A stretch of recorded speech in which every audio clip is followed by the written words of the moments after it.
안녕하세요. Hello, Swarnana Church family. This is Graham. Hello. Hello. So today we're going to be looking briefly through the book of Ruth. And Graham, what comes to mind in the beginning of chapter 1? It's crisis. During the time of Judges ruling Israel, there was a famine. And during this famine, we see about an Israeli family, Elimelech, his wife Naomi, and their two sons went to sojourn in the country Moab. As far as the country Moab is concerned, they are Gentiles. And after the death of Elimelech, their two sons married Moabite women, dwelled for 10 years, and they also died. So all these three women, Naomi, Orpah, and Ruth, were left as widows. So they went, Naomi, along with his family, they went there to survive, to gain something, but she eventually lost everything. Wow. And this initiated with the famine. Wow. So in the book of Judges, we know everyone did what was right in their own eyes. They lived their own way. And famine actually symbolized judgment, that there was unfaithfulness to God. And so God withheld blessing from Israel. And so it is crisis indeed. If you lose your husband, your main provider, that is crisis. But here in verse 6, we see that Naomi hears that God visited Israel again to give food. And before she's wanting to go back, she's wanting Orpah and Ruth to go back to their people, because if they stayed as widowed foreigners in Israel, it's hard for them. And as you mentioned, the Moabites didn't have a good relationship with Israel in the history of Israel. Yes, since Moabites descended from Lot with an incest with his daughter, which is not right according to God's law. And Moabites, when we see in the book of Judges, Moabites were enemies to Israel. But in this same chapter, we see a Moabite woman, right? A Moabite widowed daughter-in-law being faithful to Naomi and to Yahweh. And she says, where you go, I go. Where you stay, I stay. Your people will be my people. Your God will be my God. Graham, what comes to mind when you think about Ruth's faithfulness? When I read about Ruth, I see how loyal and how submissive and how faithful she was towards her mother-in-law. Instead of going to her own family or going to her own land like the Orpah, she decided to stay in Naomi, and she was submissive to her. So whatever the decisions Naomi take is her decision.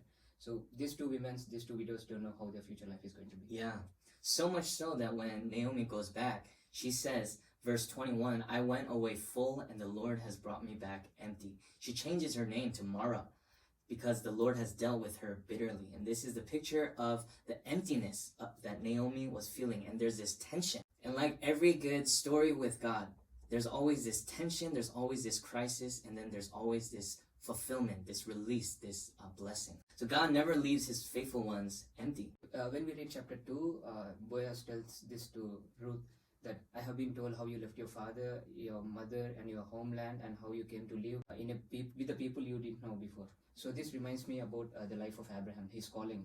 So the Lord said to Abraham, leave your native country, your relatives, your father's family, and go to the place I show you. So Abraham didn't have any question, but faithfully dependent on God, and whatever God said him, he was submissive to God, and he was faithful, and he just followed. So I see the same story in the life of Ruth. So Ruth was so submissive and faithful to her mother-in-law. And because of her faithfulness, same like Abraham, she was blessed. Yeah, so Ruth's faithfulness and submissiveness ultimately led to redemption, ultimately led to restoration of Elimelech's family.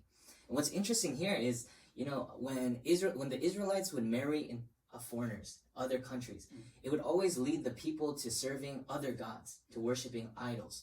But here in Ruth, we see the complete opposite of that. We see Ruth, a foreigner who married an Israelite, turn to Yahweh and honor God.